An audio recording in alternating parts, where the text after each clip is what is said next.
გამარჯობა, მე ვარ მარინა უასაპიანი, ბადმინტონის მოთამაშე. გამარჯობა, მე ვარ ხათუნა ხელიძე და ვარ ბადმინტონის მოთამაშე. გამარჯობა, მე ვარ მაგდა შახბაზიანი და ბადმინტონის მოთამაშე. გამარჯობა, მე ვარ ზურა მახნიაშვილი, ბადმინტონის მოთამაშე. გამარჯობა, მე ვარ დევიანა მენონი და ვარ ვიფსოფიას კლუბის მონაწილე. მე ვარ ანა სარქისიანი, ვარ 11 წლის და ვარ 18 კატეგორიაში.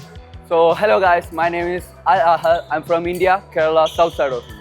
გამარჯობა, მე ვარ მარიამ შახბაზიანი, ვარ ბადმინტონის მოთამაშე. გამარჯობა, მე ვარ პავლე პილტოიანი, ბადმინტონის მოთამაშე. გამარჯობათ, მე ვარ ვანო გოგიშვილი და ვარ ბადმინტონის მოთამაშე.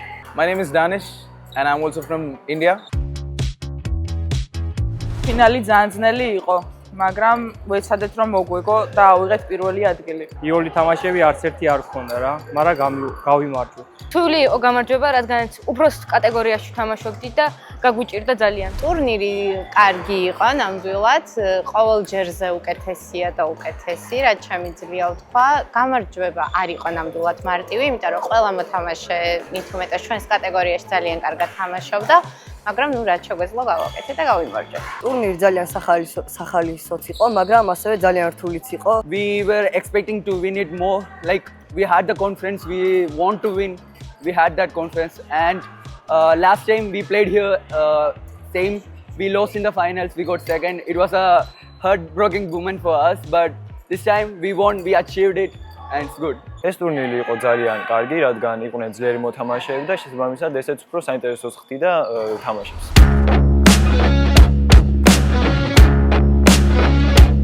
ბადმინტონი ავირჩიე ბავშვობის დროს, 1-5-6 წლის როცა ვიყავი, სკოლის მერე, გაკვეთილების მერე, როცა ვნახე დარბაზში რო თამაშობდნენ, ძალიან მომეწონა ბადმინტონი და მაგის მერე დავიწყე სიარული. For me, it was like transfer from my father. Like my father used to play badminton, so I liked it. ეზოში რო თამაშობდნენ ბავშვები, რო შევხედე, ვიფიქრე რომ მარტო ეზოს თამაში არ იყო, ან ძალიან პატარა ვიყავი მაშინ 6 წლის. It's a very common game over there, and we have really good players, and we get grow up by seeing them and being around with them. So it's just that we get used with the games and.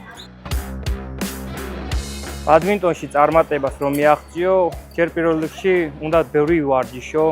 დღეში 1-4-5 საათი რო ვარჯიშო, საკმაოდ კაია. დისციპლინა, სისწრაფე და გონება. სიყვარული სჭირდება და სიყვარულია სპორტის. Yeah, if you ask me, it is just the consistency and the hard work.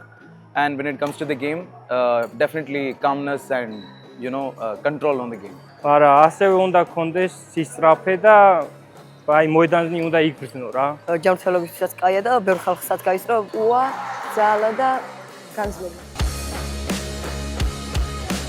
ჩემი აზრით ბადმინტონი შეუყვარდებათ პატარა ბავშვებს, იმიტომ რომ ეს არის ძალიან ლამაზი სპორტი, ძალიან მხიარული და ძლიერი ოლიმპიური სპორტი. ვიღაცასთვის ძალიან ადვილია, ვიღაცისთვის ძალიან ძნელი. ჩემთვის ძალიან ადვილი იყო დასაწყისი, მაგრამ როცა უკვე დავიწყე პროფესიონალურად თამაში, გამიძნელდა და ეგ ალბათ ბავშვებმა უნდა გაიგონ, როცა დაიწყებენ, ყველაფერი ადვილად არ იქნება. ბადმინტონი ზოგი იცის რომ ქუჩაში თამაშობენ და აწყობაზეა, მაგრამ სიმართლე ეგეთი არ არის. ყველაზე მოძრავი სპორტია და სტატისტიკურად ყველაზე სწრაფი სპორტია და წესით ბავშვებს ყველანაირად უნდა მოწონდეთ.